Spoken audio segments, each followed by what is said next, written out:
ಇಷ್ಟರಲ್ಲಿ ಈ ಜೋಡಿಗೆನೆ fan following craze number one TRP ಇರುವಂಥ ಒಂದು ಧಾರಾವಾಹಿ ಅದುವೇ ಕರ್ಣ. ಇದರಲ್ಲಿ ಕರ್ಣ ಮತ್ತು ನಿಧಿಯ ಒಂದು ಪಾತ್ರ ತುಂಬಾ ಚೆನ್ನಾಗಿ ಬರ್ತಾ ಇದೆ, ಎಲ್ಲರೂ ಕೂಡ ಇಷ್ಟಪಡ್ತಾ ಇದ್ದಾರೆ.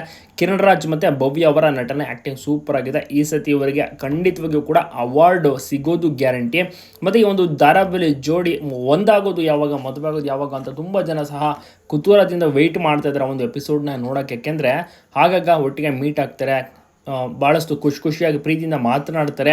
ಈ ವಿಚಾರ ಎಲ್ಲವೂ ಕೂಡ ಅಕ್ಕ ನಿತ್ಯಾಗೆ ಗೊತ್ತಿಲ್ಲ. ಇಫ್ ಇನ್ ಕೇಸ್ ನಿತ್ಯಾಗೆ ಏನಾದರೂ ಗೊತ್ತಾದರೆ ಅಲ್ಲಿ ದೊಡ್ಡ ಜಗಳವೇ ಕ್ರಿಯೇಟ್ ಆಗುತ್ತೆ.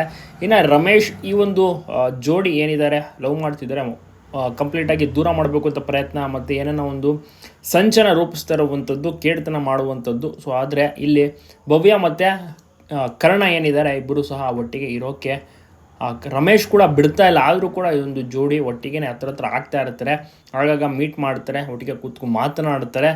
ಕರ್ಣ ಕೆಲವೊಂದು ಬಾರಿ ನಿಧಿಗೆ ಫೋನ್ ಮಾಡುವಂಥ ಟೈಮಲ್ಲಾಗಿರ್ಬೋದು ತುಂಬಾ ಹುಷಾರಾಗಿ ಎಚ್ಚರಿಕೆಯಿಂದ ಮಾಡ್ತಾರೆ. ಯಾಕೆಂದರೆ ನಿತ್ಯಾಗ ಏನಾದರೂ ಗೊತ್ತಾಗ್ಬಿಟ್ರೆ ಅಲ್ಲಿ ಏನಾದರೂ ತೊಂದರೆ ಆಗ್ಬೋದು ಅಂತ. ಸೊ ಹೀಗಾಗಿ ಮುಂದಿನ ಎಪಿಸೋಡ್ ಖಂಡಿತವಾಗಿಯೂ ಕೂಡ ಬಂದೇ ಬರುತ್ತೆ. ಅದಕ್ಕೆ ಸ್ವಲ್ಪ ತಿಂಗಳು ಕಾಯಲೇಬೇಕಾಗುತ್ತೆ ಮದುವೆ ಸಂಚಿಕೆ.